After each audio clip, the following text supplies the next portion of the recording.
हरे कृष्णा। कार्तिक मास के शुक्ल पक्ष की एकादशी को देव उठनी एकादशी कहा जाता है और इस एकादशी को देव प्रबोधिनी एकादशी भी कहा जाता है। शास्त्रों के अनुसार देव उठनी एकादशी के दिन भगवान श्री हरि विष्णु योग निद्रा की अवस्था से जागृत अवस्था में आते हैं। फिर सभी प्रकार के जो शुभ कार्य होते हैं जो कि चातुर्मास की वजह से रुके हुए होते हैं प्रारंभ हो जाते हैं इसी एकादशी से। शास्त्रों के अनुसार देव उठनी एकादशी भगवान श्री हरि विष्णु और माता लक्ष्मी को प्रसन्न करने का सबसे शुभ दिन माना जाता है। इस दिन विधि विधान से भगवान श्री हरि विष्णु और माता लक्ष्मी की आराधना करने से समस्त प्रकार के कायिक, वाचिक और मानसिक पाप कर्मों से मुक्ति मिल जाती है। देव उठनी एकादशी के दिन शालिग्राम और तुलसी का विवाह भी संपन्न होता है। ऐसा कहा जाता है कि तुलसी विवाह संपन्न करने से सभी प्रकार की परेशानियां जीवन की समाप्त हो जाती हैं। सुख, समृद्धि, संतान, सौभाग्य, हर प्रकार की कामना शालिग्राम और तुलसी का विवाह संपन्न करने से पूर्ण हो जाती है। और इसलिए कार्तिक मास की शुक्ल पक्ष की देव उठनी एकादशी सनातन धर्म में बहुत महत्वपूर्ण मानी गई है। तो आज की वीडियो में आप जानेंगे कि देव उठनी एकादशी साल 2024 में कब है, एकादशी की तिथि कब प्रारंभ हो रही है, कब समाप्त हो रही है, व्रत हमें कब धारण करना है और पारण का यानी कि व्रत खोलने का शुभ मुहूर्त क्या है। इस दिन हमें किस प्रकार से भगवान श्री विष्णु की पूजा आराधना करनी चाहिए, किन मंत्रों का जप करना चाहिए, कौन से उपाय करने चाहिए और तुलसी का विवाह कब करना है, ये सारी जानकारी आपको आज की वीडियो में मिलने वाली है। तो बहुत महत्वपूर्ण है आज की वीडियो, पूरा ज़रूर देख लीजिए।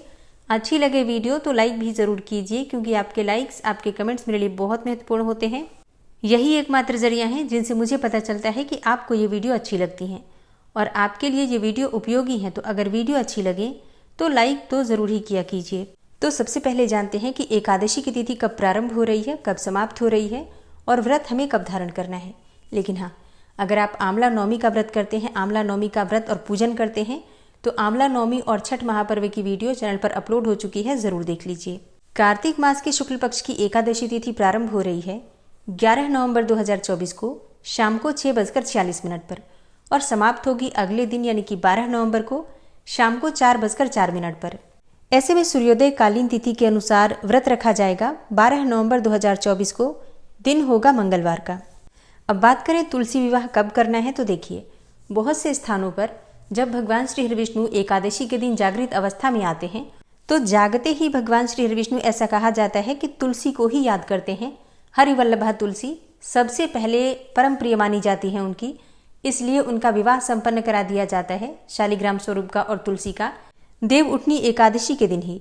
लेकिन बहुत से स्थानों पर द्वादशी के दिन ये विवाह संपन्न कराते हैं। ऐसे में जो भक्त एकादशी को विवाह संपन्न करवाते हैं वो 12 नवंबर 2024 को तुलसी विवाह करेंगे और जिनके यहाँ द्वादशी के दिन ये विवाह संपन्न करवाया जाता है वो 13 नवंबर को तुलसी विवाह करेंगे। ठीक है, तो इसमें किसी भी प्रकार का कोई संशय नहीं है। मतलब देखिए, शास्त्रों में कहा गया है कि अगर आप तुलसी विवाह एकादशी को नहीं संपन्न करवा पाते हैं तो ऐसे में द्वादशी को भी कर सकते हैं या फिर द्वादशी से लेकर पूर्णिमा तक किसी भी दिन कर सकते हैं। जैसे कि मान लीजिए कोई पीरियड्स में हो या फिर आप किसी और स्थान पर हो और फिर एकादशी के बाद आप अपने घर में आते हैं तो ऐसे में पूर्णिमा तक, कार्तिक पूर्णिमा तक भी तुलसी विवाह आप संपन्न कर सकते हैं। ठीक है, तो मतलब एकादशी से, मतलब देव उठनी एकादशी से लेकर और पूर्णिमा तिथि तक किसी भी दिन तुलसी का विवाह आप कर सकते हैं। अपनी सुविधा के अनुसार आप देख सकते हैं। वैसे सबसे श्रेष्ठ होता है एकादशी के दिन तुलसी विवाह करना, क्योंकि ऐसा कहा जाता है कि जब भगवान श्री विष्णु जागृत अवस्था में आते हैं तो सबसे पहले हरिवल्लभा तुलसी की ही पुकार सुनते हैं और तुलसी और शालिग्राम के विवाह के बाद ही जो मांगलिक कार्य होते हैं वो प्रारंभ होते हैं। अब बात करें पारण के शुभ मुहूर्त के बारे में तो देखिए, एकादशी व्रत का पारण हमेशा द्वादशी तिथि में किया जाता है और द्वादशी तिथि प्रारंभ हो रही है 12 नवंबर को शाम को 4:05 पर और समाप्त होगी 13 नवंबर को दोपहर में 1:01 पर। ऐसे में पारण का शुभ मुहूर्त आपको प्राप्त हो रहा है 13 नवंबर को सुबह 6:42 से लेकर सुबह 8:51 के बीच में। अगर आप पारण करते हैं तो इसे शुभ माना जाएगा।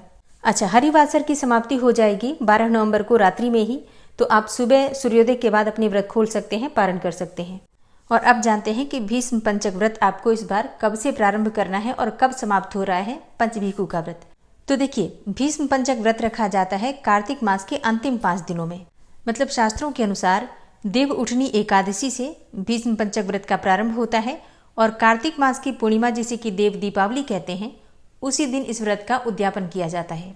तो देव उठनी एकादशी का व्रत हम धारण कर रहे हैं 12 नवंबर को और इसी दिन से पंचभीखु का व्रत भी रखा जाएगा।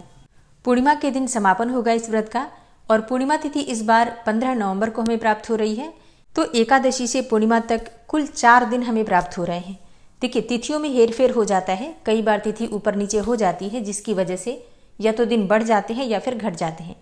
ऐसे में कई बार भीष्म पंचक का व्रत 5 दिनों की बजाय 6 दिनों का भी हो जाता है और कई बार तिथियों की वजह से तिथियां जब 6 हो जाती हैं तो 5 दिनों की बजाय 4 दिन का भी भीष्म पंचक व्रत हो जाता है। अब इस बार कुछ इसी प्रकार का है, 4 दिन का ही भीष्म पंचक व्रत हमें प्राप्त हो रहा है। ऐसे में कई भक्तों के प्रश्न आए हैं कि क्या हम 11 नवंबर से भीष्म पंचक व्रत धारण करें 5 दिन पूरा करने के लिए? तो नहीं, ऐसा नहीं करना है आपको। भीष्म पंचक व्रत तिथि के अनुसार ही रखा जाता है, देव उठनी एकादशी से लेकर और पूर्णिमा तिथि तक। ठीक है, तो इसमें दिन का उतना महत्व नहीं होता है, सिर्फ तिथि का महत्व होता है। ऐसे में व्रत का प्रारंभ आपको करना है 12 नवंबर को। आप संकल्प के साथ इस व्रत का प्रारंभ करेंगे और 15 नवंबर को आप व्रत का उद्यापन करेंगे। जो भी आप दान दक्षिणा देते हैं या फिर ब्राह्मण को भोजन करवाना होता है, संपूर्ण विधि आपको आने वाली वीडियो में मिल जाएगी कि भीष्म पंचक व्रत अगर आप धारण करते हैं तो व्रत के नियम क्या होंगे, क्या आपको खाना है, क्या नहीं खाना है, किस प्रकार से 5 दिनों का आपको व्रत करना है। तो आने वाली वीडियो में आपको भीष्म पंचक व्रत की संपूर्ण जानकारी मिल जाएगी।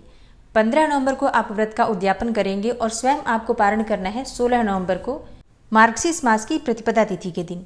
ठीक है, वो कुछ नियम होता है, उसके अनुसार ही हम प्रतिपदा तिथि के दिन पारण करते हैं।